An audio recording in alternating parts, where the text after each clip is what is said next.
अब हाइब्रिडाइजेशन जो है, हाइब्रिडाइजेशन का एप्लीकेशन क्या है, यूज क्या है?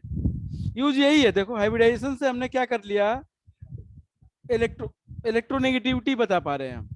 हाइब्रिडाइजेशन से हम लोग क्या निकाल पा रहे हैं, इलेक्ट्रोनेगेटिव कौन सा कार्बन कम है या ज्यादा है। इससे क्या फायदा होगा कि size of the hybrid orbital पता चलेगा हमें। क्या पता चलेगा? Size of the hybrid orbitals.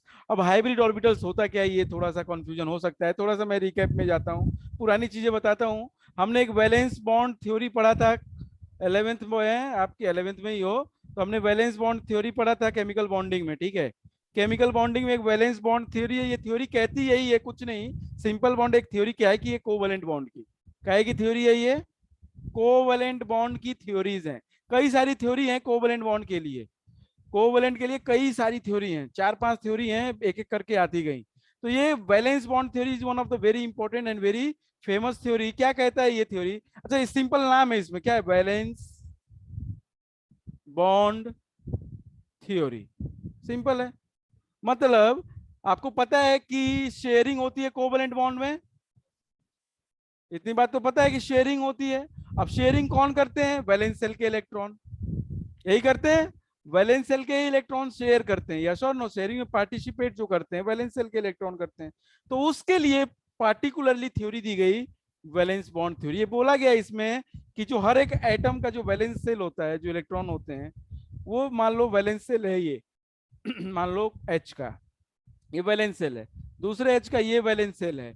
अब ये जो वैलेंस सेल एटम के, अब एक्चुअली हमने पढ़ा है स्ट्रक्चर ऑफ एटम में कि इलेक्ट्रॉन ऑर्बिटल में होता है, सेल के अंदर सबशेल, सबशेल के अंदर ऑर्बिटल, ठीक है।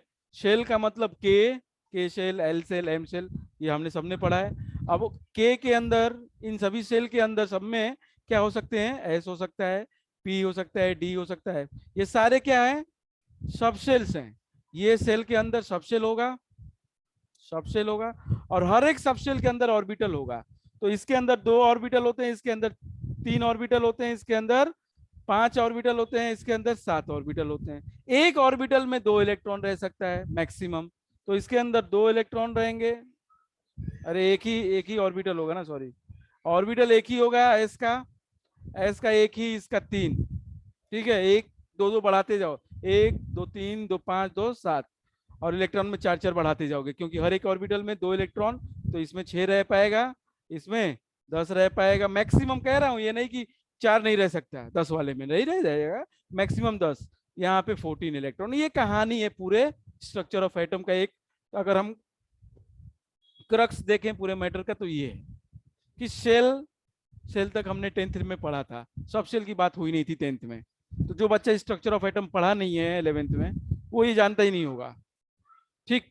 तो सेल के अंदर सब सेल होता है, जैसे मकान है, घर है, घर के अंदर आप रहते हो, लेकिन एग्जैक्टली आपका रूम होगा ना कहीं जहां पे आप रहते होंगे, तो वो रूम आपका ऑर्बिटल है। मान लीजिए अगर आप इलेक्ट्रॉन है, तो वो रूम आपका ऑर्बिटल है, वो घर आपका सबसेल है, और वो सोसाइटी आपका सेल है।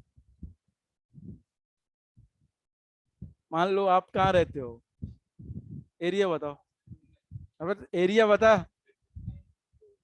कैंट में रहते हो, तो कैंट सब सेल हो गया, कैंट क्या हो गया, अरे सेल हो गया, कैंट आपका सेल हो गया। अब कैंट के अंदर आप कहाँ रहते होंगे, आपके घर में, आपका घर जो हो गया सब सेल हो गया, आपका घर जो हो गया होम, ये आपका सब सेल हो गया। अब इस होम के अंदर आपका रूम होगा, अब इस घर में रूम होंगे ना कई सारे, मान लो ये वाला आपका रूम है, ये वाला आपका रूम है, ठीक। तो ये आपका ऑर्बिटल, ये है आपका, और आप इसमें बैठे हो, आप इलेक्ट्रॉन हो, ठीक है, समझ में आ रहा है?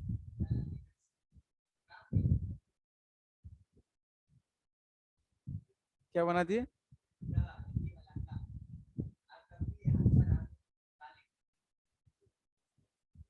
ठीक है, तो समझ में आ रहा है बंसी का कुछ? ये एक्चुअली कहानी है, इसमें डिटेल में हम लोग स्ट्रक्चर ऑफ एटम में पढ़े हुए हैं, लेकिन इतना तो समझ ही सकते हैं कि सर मैंने जो बात की, शेल तक हमने बात की है, शेल के अंदर सब सेल होता है, और सब सेल के अंदर ऑर्बिटल्स होते हैं, ठीक है। ऑर्बिटल, हर एक ऑर्बिटल में 2 इलेक्ट्रॉन रह सकते हैं। ऑर्बिटल को अपन ऐसे बनाते हैं बॉक्स जैसे, इसमें 2 इलेक्ट्रॉन, एक ऊपर की डायरेक्शन की तरफ, एक नीचे की डायरेक्शन की तरफ। दोनों का रोटेशन एंटी मतलब एक दूसरे के अपोजिट रहता है। एक अगर क्लॉकवाइज रोटेट कर रहा है तो एक एंटी क्लॉकवाइज रोटेट कर रहा होगा। एक ऑर्बिटल की कहानी है। तो एस के पास केवल एक ही होगा, पी के पास 3 ऐसे होंगे, तो उसको पी को ऐसे बना लिया जाता है, पी का ऐसे बना लिया जाता है। डी के पास 5 होंगे, तो डी का हम लोग 1 2 3 4 ऐसे बना सकते हैं। बात समझ में आ रही है? हर के अंदर 2 2 इलेक्ट्रॉन, हर के अंदर 2 2 इलेक्ट्रॉन, हर के अंदर 2 2 ठीक। ऐसे ही एफ में 7 होंगे। Is it okay? Any doubt? Vanshika आपके लिए एक बता रहे हैं बेटा, ये कि पुरानी चीज आपको पता है, बाकी चीजों को तो बाकी लोगों ने पढ़ा है, स्ट्रक्चर ऑफ एटम। कुछ समझ में आ रहा है ये? सर थोड़ा थोड़ा आ रहा है सर। अच्छा, आप शिवाजी नगर रहते हो तो yes sir. Shivaji Nagar cell है, ठीक है। अगर मैं आपको इलेक्ट्रॉन कहता हूँ, मान लो for example I name you as a electron, आप इलेक्ट्रॉन अपने आप को मान लो। तो अगर आप इलेक्ट्रॉन हो तो आप कहीं तक कहीं रहते होंगे। आप अगर ये कहो कि इंडिया में रहता हूँ मैं, तो इंडिया में रहते हो, लेकिन एग्जैक्ट एड्रेस तो नहीं है ना ये। इंडिया में तो है। वैसे ही हमने अभी तक पढ़ा है 10th में कि एटम में इलेक्ट्रॉन रहता है, लेकिन वो इलेक्ट्रॉन एग्जैक्टली कहाँ पे एटम के अंदर, यही बात हम लोग, इंडिया एक तरीके से एटम पकड़ लो। अबे यार, हर चीज को रिलेट थोड़ी कर सकते हम। समझ में आ रही है बात? स्टेट क्या है, वो क्या है, ये सब चीज, एक रिलेशन, एक नॉर्मल रिलेशन है जो, ये एक ये कहना है कि हमने अभी तक मोटा मोटा पढ़ा है कि एटम के अंदर इलेक्ट्रॉन होता है, लेकिन एग्जैक्टली वो इलेक्ट्रॉन है कहाँ एटम के अंदर, उस जगह को हम ऑर्बिटल कहते हैं। तो इस तरीके से डिवाइडेड होता है। जैसे शेल के अंदर, एटम के अंदर, एटम है, एटम एक बड़ा सर्कल है, ठीक है। एटम क्या है? एक बड़ा सर्कल है, ये एटम है, ठीक है। इस एटम के अंदर ये एरिया क्या है? शेल है, मान लो। तो शेल के अंदर सब शेल है, ठीक है। सब शेल के अंदर ऑर्बिटल है। ये इलेक्ट्रॉन यहाँ पे है। समझ में आ रही है बात?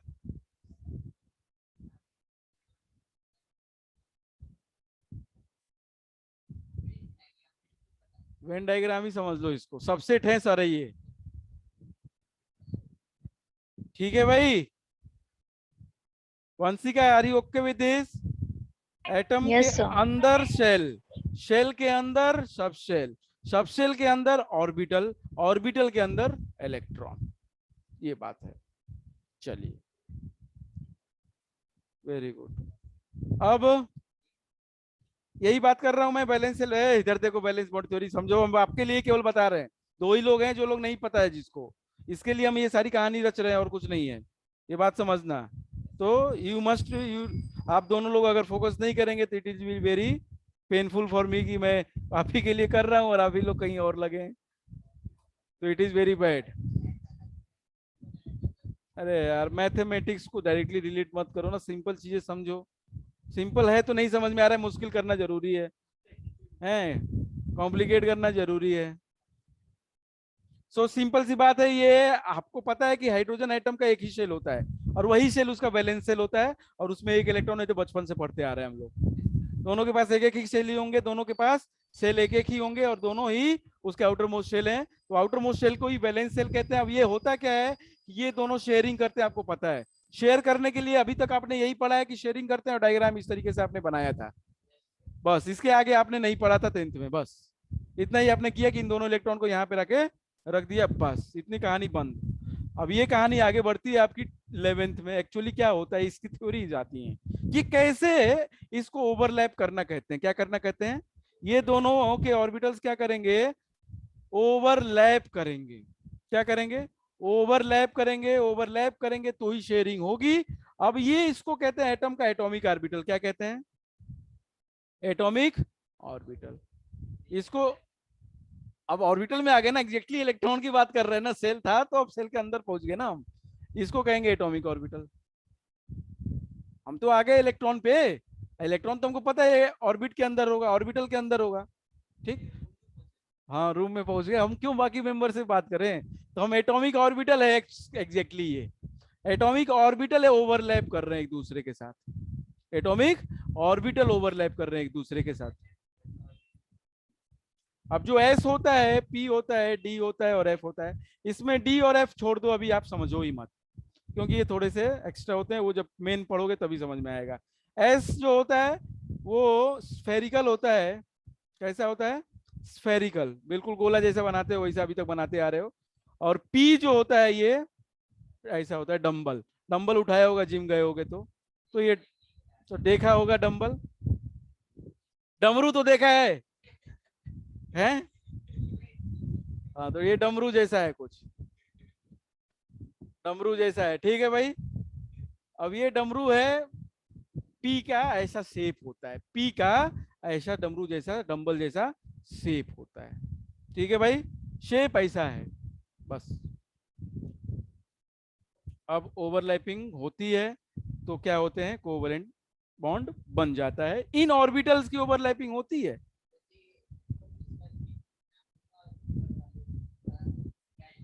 किसका किसका?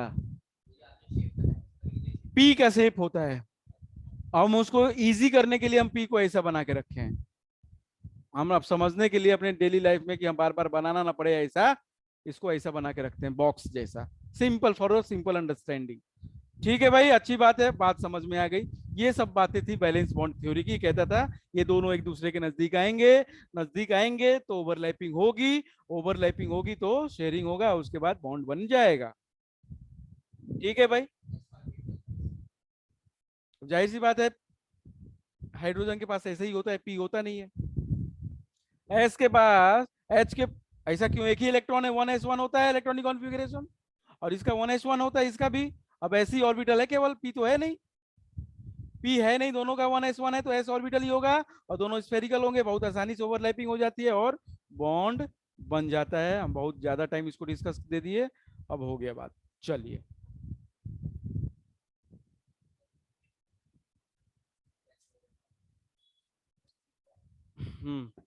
उसके बाद बैलेंस बॉन्ड थ्योरी हम बताना क्या चाहते थे यार? था कहाँ पे हम थे कहाँ पे?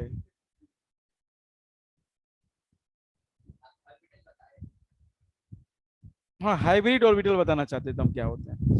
ठीक है, हाइब्रिड ऑर्बिटल्स बताना चाहते थे हम, एक्चुअली होते क्या है। तो ये एटॉमिक ऑर्बिटल्स थे, तो बाद में ये देखा गया कि ऐसे नहीं होता है, इस तरीके से काम नहीं होता, इस थ्योरी को थोड़ा गलत किया गया। ठीक है, गलत था, ठीक। तो अब वो गलत हो जाता है तो एक नई थ्योरी आती है, बैलेंशियल इलेक्ट्रॉन पेयर रिपल्सन थ्योरी। अब ये थ्योरी भी कुछ और बताती है। उसके बाद एक आ जाती है मॉलिक्यूल हाइब्रिडाइजेशन का कॉन्सेप्ट, किसका? जो कि आप लोगों को पढ़ना है, अच्छे से आपको पता होना चाहिए। तो हाइब्रिडाइजेशन कुछ नहीं है, बस यही है कहना इसका कि जो भी ऑर्बिटल्स एक दूसरे के साथ ओवरलैप करना चाहते हैं, तो एक काम करो, उसके पहले आप एक बार उनको इंटरमिक्स कर लो, एक दूसरे के साथ मिक्स कर लो, ऑर्बिटल्स को इंटरमिक्सिंग कर लो। तो इंटरमिक्सिंग अगर करोगे एटॉमिक ऑर्बिटल्स का, तो हाइब्रिड ऑर्बिटल बनेगा। क्या बनेगा? हाइब्रिड ऑर्बिटल, मतलब एस है, एस को मिला लिया पी के साथ, मिक्स कर दिया, तो वो जो बना हाइब्रिड ऑर्बिटल वो एसपी हो गया। एस का एक ऑर्बिटल ले लिया, पी का एक ऑर्बिटल ले लिया, दोनों की इंटरमिक्सिंग कर दी, तो जो बना वो एसपी बना। और एसपी के कितने बनेंगे? दो, एक इसका ऑर्बिटल एक इसका ऑर्बिटल, इसी साइज के दो ऑर्बिटल बनेंगे, जो दोनों का नाम होगा एसपी और एसपी। ये कहना है इसका। से बोल, वो सब छोड़ दो, परेशान ना हो उसके लिए। एस का, हाँ वही है ना, sp और sp2 sp3। वो एक्चुअली होता क्या है sp2? एक s का और दो p के ऑर्बिटल्स को मिक्सिंग की गई है, एक s के दो p के साथ मिक्सिंग की गई है इंटरमिक्सिंग करके, तो हमने एक sp2 नए हाइब्रिड ऑर्बिटल्स बने हैं। और जितने मिक्स करोगे उतने ही बनाना पड़ेगा। ये कुछ इस तरीके का है कि मान लो आपके पास एक, क्या कह ले हम, नहीं, मान लो आपके पास 3 लड्डू हैं, ठीक है, एक बूंदी का है और बाकी दोनों मोतीचूर के हैं, ठीक है। एक बूंदी का, दोनों मोतीचूर के हैं, दोनों का, तीनों का साइज सेम है, मतलब बिल्कुल एग्जैक्टली सेम है। तो मान लेते हैं कि हर एक जो लड्डू है वो एटॉमिक ऑर्बिटल है। क्या है वो? एटॉमिक ऑर्बिटल है। अब इनको मिक्स कर लो, तोड़ फोड़ के एकदम बढ़िया से मिक्स कर लो, और उतने ही साइज जो शेप के कितने और लड्डू बनाओगे फिर मिक्स करने के बाद? 3 ही बनेंगे, ठीक। तो मिक्स करके जो पहले थे एटॉमिक ऑर्बिटल थे और जो बाद में लड्डू बना वो क्या है? हाइब्रिड ऑर्बिटल है। समझ में आया बात?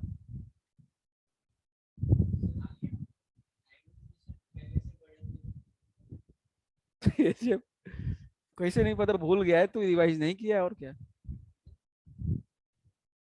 पढ़ा है मैंने, बताया था पूरे अच्छे से। आगे कहाँ पढ़ना है पूरा? जिनने नहीं पढ़ना है उसको बात इनकी कर रहे हैं और उनकी कर। ठीक है भाई, वनिष्का वंशिका कुछ समझ में आया? यस सर आया। ऑर्बिटल्स की मिक्सिंग करते हैं हम before overlapping. And what why we do this, इसका बड़ी कहानी है, लंबा कहानी है, तो उसको छोड़ो, उसकी कहानी छोड़ दो अभी। कहानी क्यों लंबी है, क्यों? अब ऑर्बिटल बना ना, अलग अलग लड्डू बन गए कि ना, खा सकते कि नहीं? 3 अलग अलग, 3 अलग अलग लड्डू बन गए। अब जैसे पहले था वैसे ही अब हो गया। नहीं समझा?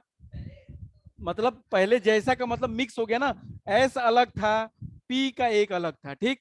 ये एस और ये पी, अब दोनों को मिक्स किया तो 2 बने, और दोनों का नाम क्या है? एसपी और एसपी। अब ये दूसरे के साथ क्या करेंगे?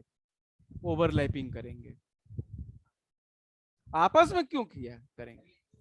दूसरे के साथ ओवरलैपिंग। अब वो बात की कहानी है, ठीक है। आई होप कुछ समझ में आ रहा होगा, हल्का फुल्का। हे भगवान, पूरी कहानी भूल ही गए इसका मतलब आप लोग। अरे गधे, CH4 बना था मीथेन, याद है? मीथेन बना था, याद है? कैसे बनता था मीथेन? अब वह प्रियंका, याद है आप लोगों को? याद है कि नहीं संस्कार? यस सर याद है। यार अगर भूल गए हो तो कोई बात नहीं, हम बता देते हैं, बाकी लोगों को भी तो समझ में आ ही जाएगा फिर यहीं से। हैं? गलत बात है यार, आप लोग भूल जाते हो। CH4 कैसे ओवरलैपिंग होती है, कैसे बनता है?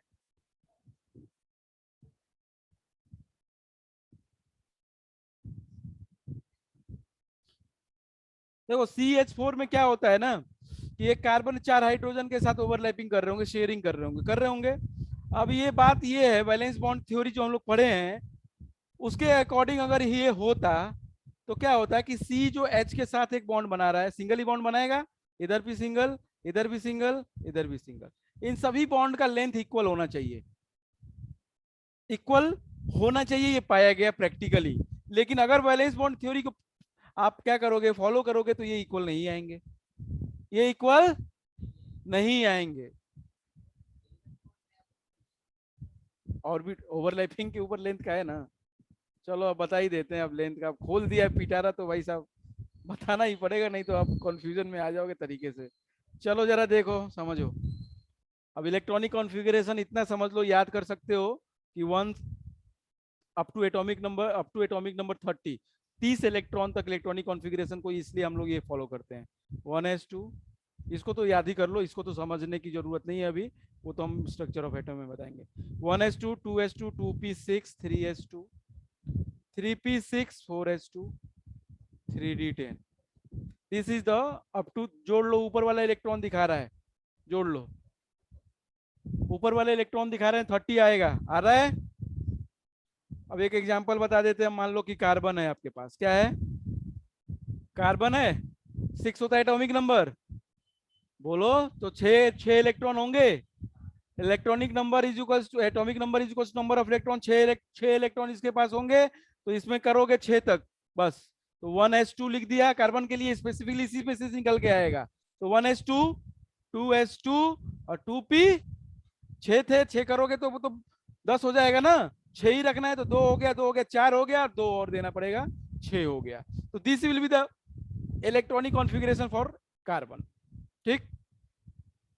This will be the electronic configuration for carbon. इसी तरीके से अगर आप ऑक्सीजन की करना चाहो, एक बार करके देख लो, 8 होता है ऑक्सीजन का, करके देख लो आप, क्या हो जाएगा? 1s2। इसी को, यही आपका पूरा मेन है, इसी को हमको फॉलो करना है और कुछ नहीं, इसी में से निकालना है। अरे रुक तो जाओ, 1s2 2s2 और क्या हो जाएगा 2p, 4 4 8 हो गए खत्म। इसी तरीके से 11 का, चलो सोडियम का ले लो Na, तो क्या हो जाएगा 11, 11 के लिए क्या हो जाएगा 1s2 2s2 2p6, 6 4 10 हो गए, और 3s1, 1 एक ही लेंगे 3s में, जितनी जरूरत है उतना यूज करो, बाकी छोड़ दो, खत्म। चलो हमको अभी CH4 बनाना था, CH4 बनाना था, कार्बन का अलग कर लो और हाइड्रोजन का तो अलग कर लो। कार्बन का पता है हमको क्या होता है 1s2 2s2 और 2p2। अब होता क्या है कि आपको वैलेंस सेल ही पार्टिसिपेट करते हैं, तो जहां पे 2 लिखा है वही वैलेंस वाले हैं, ये तो अंदर वाला सेल है, ये कार्बन का अंदर वाला सेल है 1, ठीक है, ये आगे वाला नंबर सेल बताता है 1 2, 2 सेल होंगे इसके पास, ये पहले सेल का है, ये दूसरे सेल का है, ठीक ठीक। इलेक्ट्रॉनिक कॉन्फ़िगरेशन आपको पता है ना, ये वाला आपने पढ़ा है 2,4 पढ़ा है ना, ये कहां से आता है, ये यहीं से आता है, देखो 1 जहां पे सेम नंबर है उनका ऐड करना पड़ेगा इलेक्ट्रॉन, तो 1 एक ही है तो उसके इलेक्ट्रॉन लिख लिए 2, और 2 कितने हैं 2 हैं, और उन दोनों के इलेक्ट्रॉन 4 हो गए तो 4 लिख लिया, ठीक है। ये ऊपर देख लो सोडियम का, तो इसके लिए क्या हो जाएगा 2, एक वाला 2 ही है, 2 वाले कितने हैं 2 हैं, 6 2 8 और 1, 2 8 1 होता था 2 8 1, हाँ ठीक है भाई, तो 2,4, चलिए अच्छी बात है। अब हमने पढ़ा वैलेंस बॉन्ड थ्योरी से कि केवल वैलेंस सेल ही पार्टिसिपेट करेगा, अंदर वाला नहीं, तो 2 है वैलेंस सेल के, एस है और पी है, तो एस का बना लिया और पी का बना लिया। एस का हमने देखा था एस के अंदर एक ही ऑर्बिटल होता है, पी के अंदर 3 ऑर्बिटल होते थे, बताया था, तो एस में 2 इलेक्ट्रॉन को शो कर दिया, ये 2 इलेक्ट्रॉन एस के 2 शो कर दिए, पी के 2, तो पी के ऐसे 2 शो कर दिए, ठीक है, ये 2s हो गया, ये 2p हो गया, डन डन। अब 4 हाइड्रोजन भाई साहब अलग अलग थे, हाइड्रोजन कितने हैं 4, सबका इलेक्ट्रॉनिक कॉन्फ़िगरेशन 1s1, क्योंकि एक ही इलेक्ट्रॉन है 1s1, तो मतलब ये उसका बॉक्स होगा भाई साहब, एक इलेक्ट्रॉन इसमें भर दो, तो ऐसे ही कितने हाइड्रोजन होंगे 4 होंगे, कितने होंगे 4, एक ये एक ये 1s1 1s1 1, सब में ऐसा ही होगा, ठीक है ठीक है भाई। अब होता क्या है कि ये वाला कार्बन वाले के ये सारे ऑर्बिटल इस हाइड्रोजन वाले के ऑर्बिटल के साथ मिक्स होना चाहिए, मिक्स नहीं सॉरी, बॉन्डिंग ओवरलैपिंग करेंगे, क्या करेंगे ओवरलैपिंग। अब आपको बताओ कि 4 अनपेयर्ड इलेक्ट्रॉन है आपके पास, यहाँ पे कितने दिख रहे हैं 1 2 3 4, 4 अनपेयर्ड हैं, इधर पे कितने अनपेयर्ड हैं 2 अनपेयर्ड हैं, तो जितने अनपेयर्ड होंगे उतने ही कर पाओगे आप, 4 अनपेयर्ड है तो 4 अनपेयर्ड लाना पड़ेगा आपको। पेयर्ड और पेयर्ड ऑर्बिटल्स कभी भी पार्टिसिपेट ओवरलैपिंग में यहाँ पे नहीं करेंगे, ठीक है, तो क्या करोगे इसको आप एक्साइटेड स्टेट में लेके जाते हो, इसको क्या करते हैं हम लोग एक्साइटेड स्टेट में लेके जाते हैं, पूरी कहानी तो यही हो गई ना। एक्साइटेड स्टेट में क्या करते हैं कि जिसका सेल सेम है, जिसकी एनर्जी सेम है, एनर्जी सेम हो जाती है जिसका सेल सेम होता है, इसका भी 2 इसका भी 2, तो एनर्जी लगभग लगभग दोनों की सेम, हम क्या करते हैं इनमें से एक इलेक्ट्रॉन निकाल के इधर पहुंचा देते हैं, ठीक है, एनर्जी दिया उसको पहुंच गया उधर, अब इसमें हो गए 4 हो गए 4 बैलेंस 4 हो गए अनपेयर्ड, यहाँ पे 4 यहाँ पे 4, होता यही था कि बैलेंस बॉन्ड थ्योरी कहती थी कि इधर आओ तुम इसके साथ तुम इसके साथ तुम इसके साथ और तुम इसके साथ, ठीक ठीक है, तो ये 2s था और ये सभी 2p थे, तो अगर आप ध्यान से देखो तो ये 1s है, तो ये 2s 1s का एक बॉन्ड बन रहा है, और बाकी जो बॉन्ड बन रहे हैं 1s 2p के बन रहे हैं, इसीलिए बॉन्ड लेंथ अलग आ रहा था, नहीं समझ में आया, 2s 1s के साथ बॉन्ड बना रहा है मतलब ओवरलैपिंग कर रहा है, तो 2s 1s का ओवरलैपिंग, और बाकी ये तीनों एक जैसे हैं 1s 1s 1s किसके साथ 2p 2p 2p के साथ, तो ये तीनों उससे क्या फर्क पड़ता है, अलग हो गया ना। अब ये चीज जो 3 सेम आ रहे हैं और एक डिफरेंट आ रहा है बॉन्ड लेंथ या अलग आ रहा है, ये है this given the birth to the hybridization, इसकी वजह से हाइब्रिडाइजेशन का बर्थ होता है, समझ में आया। बैलेंस बॉन्ड थ्योरी इतना बोली, थोड़ा बहुत समझ में आ रहा होगा तो अच्छी बात है, उतना ही चाहिए अभी आपको बस। तो बैलेंस बॉन्ड थ्योरी यही कह रहे थे कि विदाउट हाइब्रिडाइजेशन होगा तो ऐसा पॉसिबल नहीं है, क्योंकि प्रैक्टिकली देखा गया कि भैया अगर हम देखें CH4 में C और 4 H हैं, इधर इधर, एक्चुअली ऐसा सिर्फ होता नहीं है लेकिन फिर भी फॉर योर अंडरस्टैंडिंग, S का 1s कार्बन का, सॉरी 2s कार्बन का 2s इसके 1s के साथ बनाया, कार्बन का 2s इसके, अरे इसके 2p इसका 1s के साथ, इसका 2p इसके 1s के साथ, इसका 2p इसके 1s के साथ। तो देख पा रहे हो कि 2p 1s 2p 1s 2p 1s 3 है और 2s 1s 1 है। तो भाई साहब ये जो तीनों होंगे ये एक जैसे होंगे, ये तीनों एक जैसे हो जाएंगे और ये कुछ डिफरेंट हो जाएगा, दिस विल बी। और यही चीज डाइजेस्ट नहीं हुई, क्यों? क्योंकि ये पाया गया कि चारों चीजें सेम है, देखा ये गया है प्रैक्टिकली कि ये चारों एक ही जैसे हैं। तो ये थ्योरी गलत हो गई, इसीलिए ये थ्योरी गलत हो गई कि भाई ऐसा हो ही नहीं सकता जैसे तुम कह रहे हो। तो फिर यहाँ पे आता है लड्डू वाला हाइब्रिडाइजेशन वाला बात। हाइब्रिडाइजेशन वाला बात यही इसीलिए आता है, कहता है वो कि before overlapping with the hydrogen, before overlapping with the hydrogen what we will do, जो S का और P का, ये 2s था ये 2p था, ठीक, इसमें एक था इसमें एक था इसमें 3 थे, एक्साइटेड स्टेट में था कि नहीं था? एक्साइटेड की बात करते हैं वहां तक तो समझ ही गए थे हम लोग, एक्साइटेड स्टेट तक लेके गए थे। अब क्या करते हैं हम लोग, ये सब दिक्कत किस वजह से आ रही है? क्योंकि ये 2s अलग था 2p अलग था। काम करो इन पूरे को चारों को मिक्स कर लो, मिक्स कर लो, इंटरमिक्सिंग कर लो। ये एक तरीके से 4 लड्डू हैं, 3 एक तरह के और एक एक तरह का। अब इन चारों को मिक्स कर दो। अब चारों को मिक्स करोगे तो फिर 4 और नए ऑर्बिटल बनाओगे जिसको हम कहते हैं हाइब्रिड ऑर्बिटल। बात समझ में आई?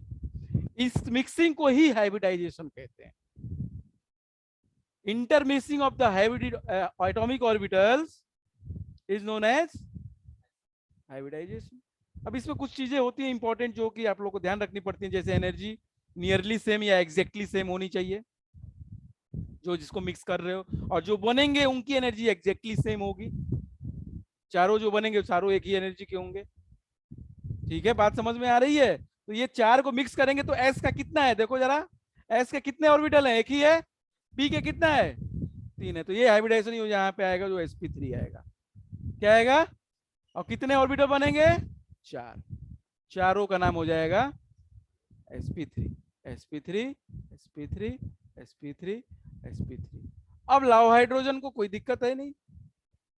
अब वो चारों हाइड्रोजन को लेके आओ, 1s1 1s उसका 1s उसका 1s उसका 1s, चारों एक ही जैसे बन रहे हैं, यस और नो? ये नीचे 1s 1s समझ रहे हो ना, हाइड्रोजन के जो चारों अनपेयर्ड थे। तुम्हें नहीं समझ में आ रहा है भाई साहब?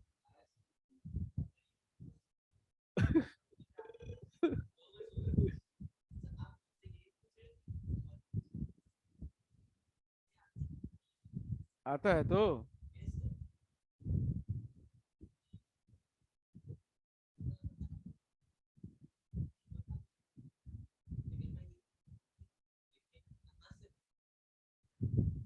ठीक है, कुछ समझ में आया तो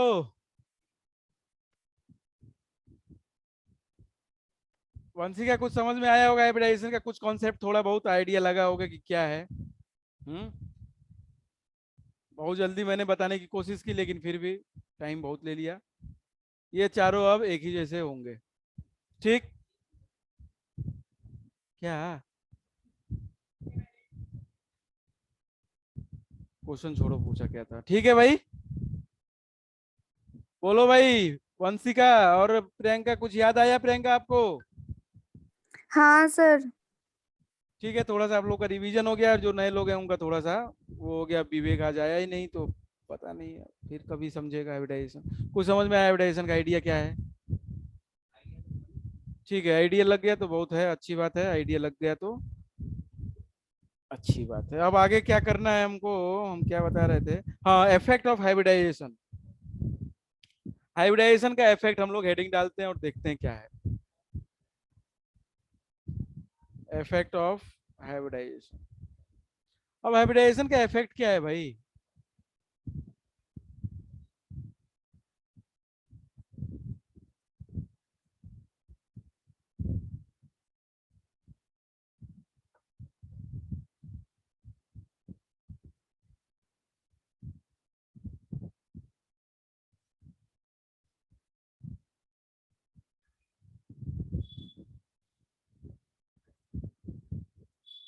तो लोड ज्यादा हो जाता है, मैं एंड ही कर रहा था meeting.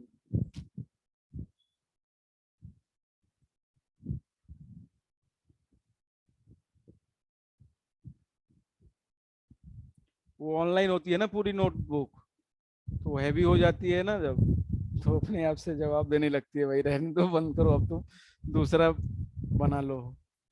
The effect of hybridization. अब इसके इफेक्ट्स क्या आते हैं हाइब्रिडाइजेशन के? पहला इफेक्ट आता है साइज के ऊपर। किसके? हाइब्रिड ऑर्बिटल्स के।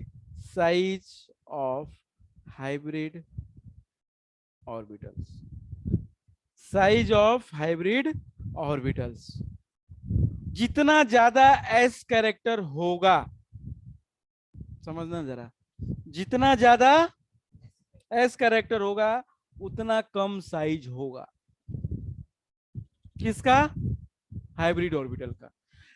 मोर the S character less is the size of the hybrid orbital. मतलब sp का साइज और sp2 का साइज में किसका साइज ज्यादा होगा? sp2 का। क्यों? एस कैरेक्टर कम है। ठीक है भाई, तो इसमें लिख लेंगे हम, क्या लिख लेंगे? मोर the S character, more the s character,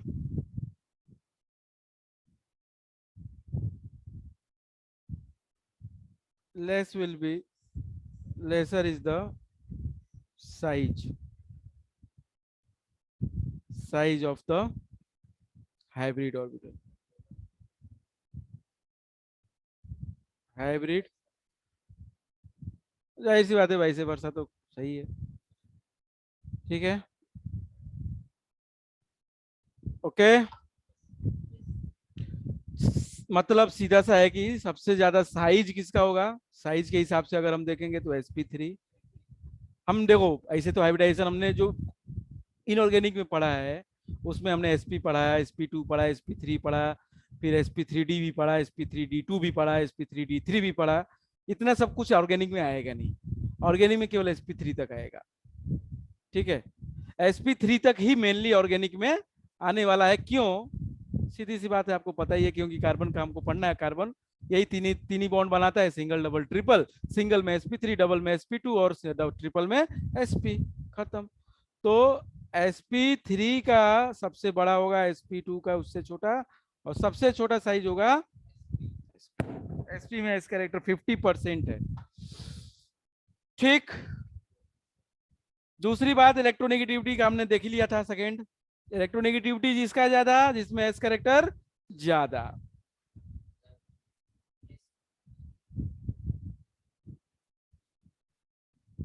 electronegativity का स्पेलिंग है, गलत कर दिया हम। इलेक्ट्रोनेगेटिविटी। इलेक्ट्रोनेगेटिविटी क्या क्या होगा बताया जा चुका है आपको। क्या होगा? मोर the S character, more the electronegativity. More the S character, more is the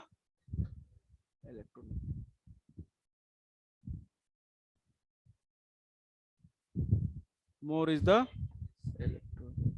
electronegativity. ठीक है भाई, तो क्या हो जाएगा?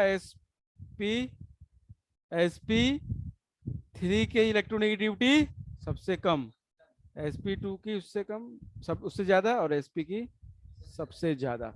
सबसे ज्यादा sp का हो जाएगा। ओके, आगे एसिडिटी ऑफ हाइड्रोकार्बन। अरे bond length, third is bond length. बहुत इंपॉर्टेंट बॉन्ड है, इससे बहुत सारी चीजें निकल के आएंगी। तीसरी बात किसकी कर ले हम, बॉन्ड लेंथ की। किसकी, क्या लगता है आपको?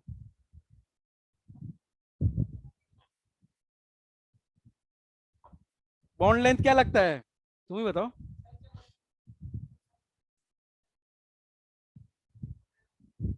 भाई हाइब्रिडाइजेशन के हिसाब से बता दो। हाइब्रिडाइजेशन अगर एस कैरेक्टर बढ़ेगा तो ओवरलैप पे बॉन्ड लेंथ कम होगा कि बढ़ेगा? सबसे ज्यादा बॉन्ड लेंथ किस में आएगा? ऐसी बात है, क्योंकि सिंगल बॉन्ड है ना। डबल में क्या हुआ, ओवरलैपिंग ज्यादा हो गई, ट्रिपल में और ओवरलैपिंग हो गई, नजदीक आ गए होंगे। तो बॉन्ड लेंथ एस कैरेक्टर के हिसाब से, एस कैरेक्टर अगर ज्यादा होगा, ये कहाँ गए जे बच्चे, कौन है ये, संस्कार भी गया ये, क्या करते हैं। नहीं उसकी दिक्कत होती है कुछ, पता नहीं आता क्यों नहीं यहाँ पे, हमें नहीं समझ में आता। संस्कार, bond length, bond length S character अगर ज्यादा होगा तो बॉन्ड लेंथ ज्यादा होगा। एस कैरेक्टर अगर ज्यादा होगा तो बॉन्ड लेंथ ज्यादा होगा ना।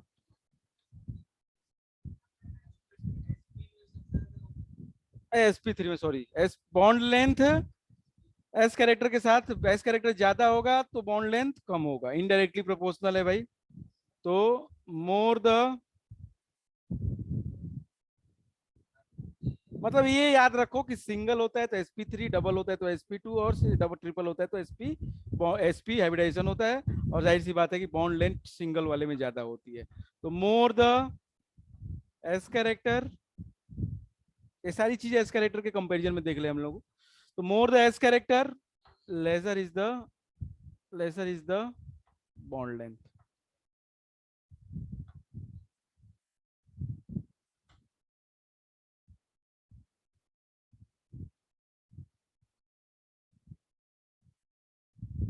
ठीक है, मतलब sp3 का सबसे ज्यादा बॉन्ड लेंथ होगा, sp2 का उससे कम, और सबसे कम। ये ऑर्डर जो मैं लिख रहा हूँ ये मेन हेडिंग का ऑर्डर है, बॉन्ड लेंथ का ऑर्डर है, ये इलेक्ट्रोनेगेटिविटी का ऑर्डर है, ये लिखने की जरूरत तो नहीं है ना। और ये साइज का ऑर्डर है, ठीक है, ये ध्यान रखना आप लोग। फोर्थ, फोर्थ पॉइंट है activity, acidity of hydrocarbons, acidity of hydrocarbons. क्या लगता है, क्या लगता है एसिडिटी का क्या बात होगा?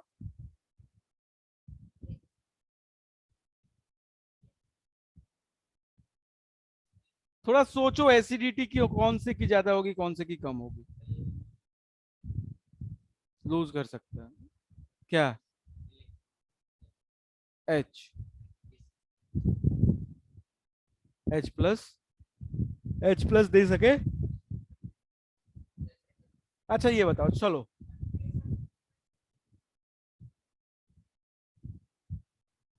वो कॉन्सेप्ट नहीं चलेगा हैं?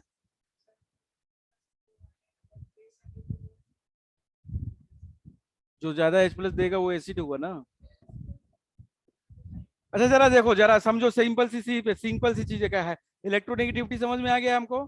अगर ये कार्बन मान लो इलेक्ट्रोनेगेटिव ज्यादा है, ठीक है, ये कार्बन अगर इलेक्ट्रोनेगेटिव ज्यादा है, तो ये जो इसके साथ हाइड्रोजन लगा हुआ है मान लो, ये इसको छोड़ने के लिए राजी होगा?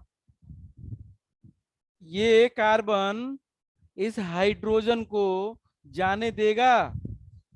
अगर जाने भी देगा तो H प्लस बन के जाएगा वो, तो इसका निकलना मुश्किल है, इसका निकलना मुश्किल है। क्यों? क्योंकि इसकी अगर ये हाइब्रिडाइजेशन sp है, तो अगर ये sp है तो इसका s कैरेक्टर इतना ज्यादा है कि इलेक्ट्रोनेगेटिविटी सबसे ज्यादा है। अगर इस कार्बन की s कैरेक्टर मतलब मान लिया sp2 हो गया, s कैरेक्टर थोड़ा सा बढ़ा दिया, कम कर दिया हमने, s कैरेक्टर कम कर दिया, तो ये थोड़ा h को निकलने के लिए सहूलियत देगा। चलो भाई तुम इसके कंपैरिजन में निकल सकते हो, लेकिन फिर भी ये कार्बन जो sp3 है, ये तीनों में सबसे आसानी से निकलने में हाइड्रोजन को कहां होगी? जाहिर सी बात है, यस और नो? क्यों भाई, प्रियंका और वंशिका समझ में आ रहा है? इन तीनों में अगर मैं हाइड्रोजन निकालना चाहूं एच को निकालना चाहूं तो किस में मेरे को आसानी होगी निकालने में? जहां पे फोर्स कम कर लग रहा होगा, जहां पे इस हाइड्रोजन पे फोर्स कम लग रहा होगा वहीं पे आसानी होगी हमको। तो भाई साहब फोर्स सबसे कम इसमें लग रहा होगा, इसमें एक एरो लग रहा है तो इसमें 2 एरो लग रहे होंगे, इसमें 3 एरो लग रहे होंगे। Are you okay with this? Yes और नो? नहीं, पावर की बात कर रहे हैं। समझ में आ रहा है कि नहीं आ रहा है? प्रियंका, वंशिका बोलो ना कुछ। अब ध्रुव प्रकाश। सर सर थोड़ा थोड़ा आ रहा है सर अभी। नहीं आ रहा? हाइब्रिडाइजेशन समझ में आ रही है बात आपको? इलेक्ट्रोनेगेटिविटी आपको पता है? इलेक्ट्रोनेगेटिविटी तो पता होगी ना? What do you mean by electronegativity? ये तो पता है ना इलेक्ट्रोनेगेटिविटी क्या होता है? किसी भी एलिमेंट का इलेक्ट्रॉन को अपनी तरफ अट्रैक्ट करने की टेंडेंसी। तो अगर ये हाइड्रोजन ने एक इलेक्ट्रॉन शेयर किया, इधर इधर पे इसने एक शेयर किया है, अगर इस हाइड्रोजन को इस इलेक्ट्रॉन को लेके रखना है और इसको निकलना है, तो अगर इस डिपेंड करेगा ये कार्बन इसको कैसे खींचे हुए है, ये कार्बन इसको कैसे खींचे रखा है, कि कितने फोर्स से खींच के रखा है, इसी के ऊपर डिपेंड करेगा। नहीं समझ में आ रही बात?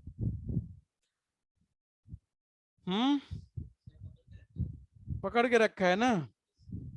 जैसे आप लोग मान लो अभी 12th में हो, अरे 11th में हो, 12th में आओगे, फिर बाहर जाओगे, कॉलेज मिलेगा पढ़ने के लिए, तो आपकी बॉन्डिंग घर में हर लोगों के साथ अलग अलग है।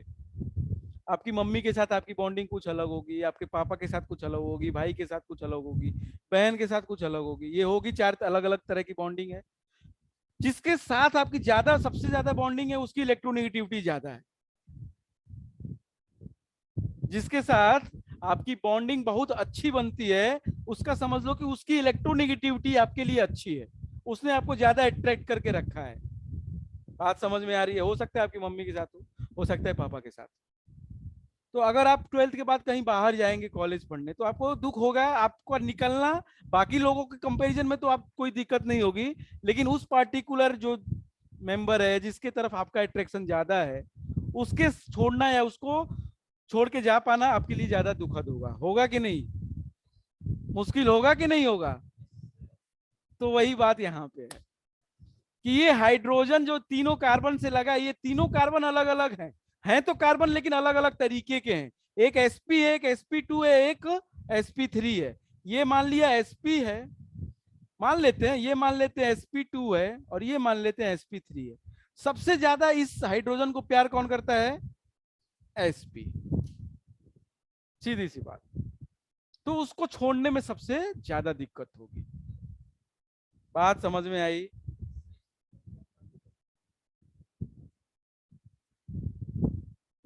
ठीक है भाई।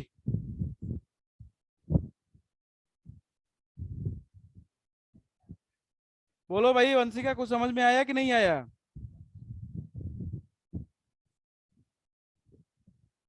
आई होप आप लोग को कुछ समझ में आया होगा। देखो, कार्बन ट्रिपल बॉन्ड अगर कार्बन में है, कार्बन अगर ट्रिपल बॉन्ड कार्बन में है, तो यहाँ पे sp होगा, जाहिर सी बात है कार्बन पे sp होगा, इस पे भी sp होगा। ठीक है। जहां पे ट्रिपल बॉन्ड नहीं है, डबल बॉन्ड है कार्बन के साथ, यहाँ पे क्या होगा? sp2 होगा, यहाँ पे भी sp2 होगा। फिर कार्बन सिंगल बॉन्ड कार्बन है, तो यहाँ पे sp3 होगा, sp। सबसे ज्यादा एसिडिक ट्रिपल बॉन्ड वाला होगा एल्काइन। एसिडिटी सबसे ज्यादा किसकी होगी? एल्काइन की। अगर आपको याद नहीं रहता है तो इतना समझ रखो कि जिसके में हाइब्रिडाइजेशन sp होगा वो मोस्ट एसिडिक होगा as compare to sp2 and sp3। सबसे कम sp3 होगा। अगर आपको कहे कि एल्केन, एल्कीन, एल्काइन, या इथेन, इथीन और इथाइन में तीनों में अरेंज करिए according to decreasing order of acidity, तो आप इथाइन सबसे ज्यादा एसिडिक होगा as compare to ethene and ethene ज्यादा एसिडिक होगा as compare to ethane. HCl फेसियल छोड़ दो, हम लोग ऑर्गेनिक में आ चुके हैं और ऑर्गेनिक में सारे वीक एसिड होते हैं, यहाँ पे कोई मतलब नहीं स्ट्रॉन्ग एसिड से कंपेयर करने का। हमने पढ़ा है organic acid are weaker acid, हमने पढ़ा है, तो ऑर्गेनिक एसिड पढ़ना है, सारे वीक होंगे। अब बस यहाँ पे क्वेश्चन यही आ जाता है कि एसिडिक स्ट्रेंथ का मतलब ऑर्डर बताइए आप, या बेसिक स्ट्रेंथ का ऑर्डर बताइए, तो ये ऑर्डर पूछ सकते हैं आप। तो याद यही रखेंगे कि हाइब्रिडाइजेशन sp है तो एसिडिक ज्यादा होगा, ठीक है। तो these are the effects of the hybridization, these are the effects of the hybridization। 4 effects हैं जो कि काफी इंपॉर्टेंट हो जाते हैं।